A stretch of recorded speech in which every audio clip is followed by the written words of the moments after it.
Salut tout le monde, c'est Shadow, j'espère que vous allez bien. Aujourd'hui on se retrouve pour une toute nouvelle vidéo et dans cette vidéo je vais vous expliquer comment augmenter la puissance de votre 125 temps. J'espère que vous êtes prêts, c'est parti. Bon du coup les gars, comme je l'ai dit en introduction, aujourd'hui je vais vous expliquer comment augmenter la puissance de votre moto.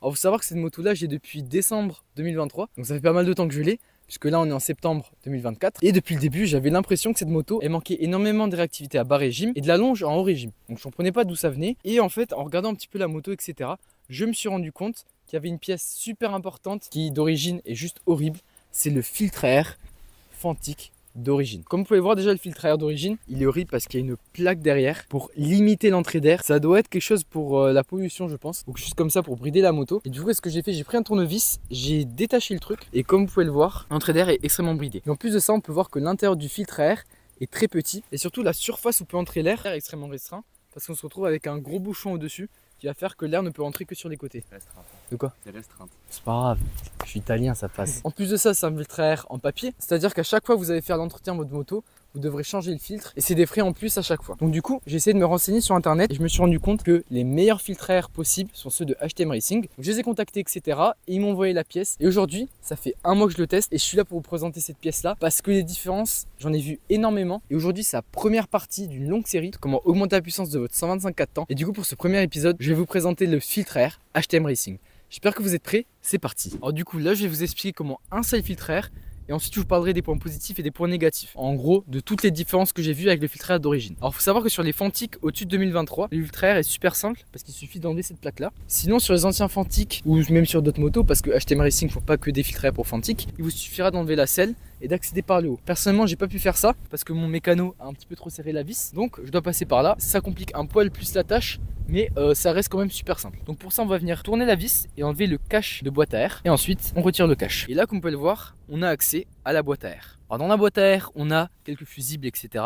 Mais surtout on a le filtre à air et c'est la partie qu'on vient modifier. On peut voir déjà le filtre HTM Racing, il a une entrée d'air énorme. Puisque contrairement à celui d'origine qui avait de l'air qui pouvait entrer que sur les côtés, ici l'air peut entrer de partout. Déjà ça c'est une grande amélioration, vous avez beaucoup plus d'air qui rentre dans le moteur. En plus il prend exactement la même taille. Donc pour le montage, c'est les mêmes pièces d'origine, il suffit rien changer, il suffit juste de visser la vis ici et il y a une autre vis derrière qui ira dans son emplacement. Donc vous avez vu que pour l'installation c'est très simple, ensuite il vous suffit de remettre le cache et de fermer la moto. Alors du coup voilà, on a vu l'installation, comme vous avez vu c'est très simple. Maintenant je vais vous parler des points positifs. Alors déjà, le point positif que je vous ai dit tout à l'heure, c'est que le filtre à air, il est lavable. C'est un filtre à air Racing en mousse, donc du coup vous pouvez très bien le laver. Dès qu'il est sale, vous le mettez à laver avec du savon et de l'eau. Et après, vous filtre à air, vous mettez à sécher et c'est fait. Donc du coup, point de vue économique, à l'achat, ça peut être un petit peu plus cher qu'un filtre à air d'origine. Mais après, il vous suffit tout simplement de le laver et il va vous rester toute votre vie. Donc premier point positif, sur la durée, ça va vous coûter beaucoup moins cher. Ensuite, le deuxième point positif, et c'est vraiment un point positif que tout le monde cherche, c'est le bruit. Le fait d'avoir une boîte à air un petit peu plus libérée, d'avoir un moteur qui respire mieux et de ne pas avoir une plaque qui va gêner l'entrée d'air, vous avez un son qui est incroyable. Au moindre petit coup d'accélération, vous entendez directement la moto et ça c'est super satisfaisant et super agréable parce qu'on a vraiment l'impression de rouler une moto et pas sur un aspirateur. Donc deuxième point positif, un son amélioré. Ensuite, c'est qu'à bas régime, j'ai senti directement une différence. J'étais très sceptique à l'idée de me dire qu'un filtre à air fasse autant de différence. En fait, c'est incroyable parce qu'il est tellement bridé que si l'admission elle n'est pas optimale, c'est sûr qu'après, combustion et l'échappement va pas bien fonctionner. Donc du coup, vraiment à bas régime, on a une différence, c'est-à-dire que la moto est beaucoup plus coupleuse et surtout, on sent qu'elle arrive à prendre des tours. Alors qu'avant, vraiment, c'était, il y avait pas beaucoup de réponses. Elle était vraiment pas réactive, c'est-à-dire que dès qu'on mettait un petit coup de gaz, elle avait du mal et il y avait vraiment une latence entre le moment où on accélère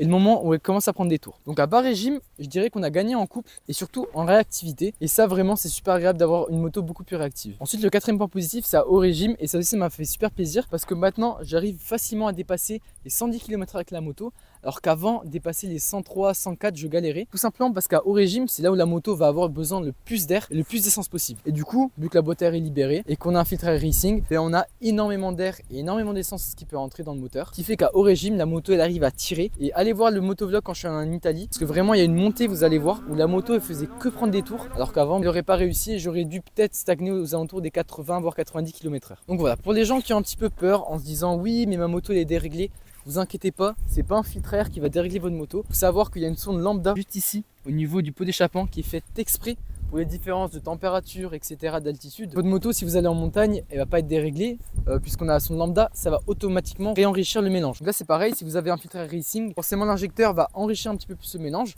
ce qui va faire que votre moto va fonctionner totalement pareil. Après, si vous avez aussi un décata sur votre moto, je vous conseille d'acheter le CDI de chez HTM Racing, parce que là tout simplement votre moto va être réglée parfaitement. Mais moi, comme j'ai encore le catalyseur, j'ai pas de souci à me faire, la moto fonctionne juste mieux. En tout cas voilà, je remercie HTM Racing de m'avoir envoyé cette pièce. Sachez qu'ils m'ont juste envoyé la pièce, ça veut dire qu'ils m'ont rien dit. J'ai le droit de dire ce que je veux. Et c'est pour ça que j'ai voulu mettre du temps pour pouvoir tester cette pièce. Ça fait un mois que je l'ai, pour être sûr de pas vous dire de bêtises. Mais voilà, vraiment je suis super satisfait. Si je l'avais acheté moi-même, j'aurais été autant content. Si vous avez envie d'acheter ce filtre air, le lien du filtre air est dans la description. N'hésitez pas de vous abonner à la chaîne pour regarder la suite de cette vidéo, parce que dans la deuxième partie, on va parler de l'échappement. Et ensuite on fera plein d'autres parties pour améliorer la puissance de votre 125 4 temps. En tout cas, c'est tout pour aujourd'hui. J'espère que vous avez aimé cette vidéo. On se retrouve à la prochaine. C'était Shadow. Bye.